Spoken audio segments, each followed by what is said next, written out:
Okay, good evening. Share ko lang sa inyo, kung kilala nyo ang Chief Presidential Advisor ni PBBM, si ah, sino ba kilala nyo? Si Juan Ponce Enrile. So, 101 years old na siya pero may nagsabi na ang record talaga ng kapanakan niya ay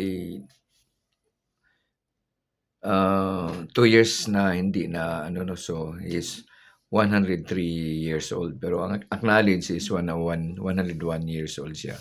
Siya ay namatay kanina lang, November 13, 2025. Ito'y base sa report ng dito sa, ah, Google 'no, or as being confirmed by his daughter. Sino bang daughter niya? Basta, kinonfirm ng anak niyang babae na pumanaw na yung tatay niya. Ah, Siya ay 103 years old. Okay, so tayo nakikiramay sa bagay mayaman naman sila, hindi man tayo kilala pero in my own little way, nakikiramay sa pamilya niya kahit small small ordinary person lang tayo, sila ay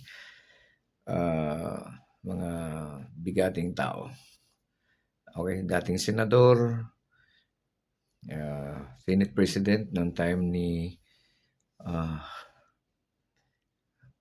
sinong presidente noon nung siya ay Senate President.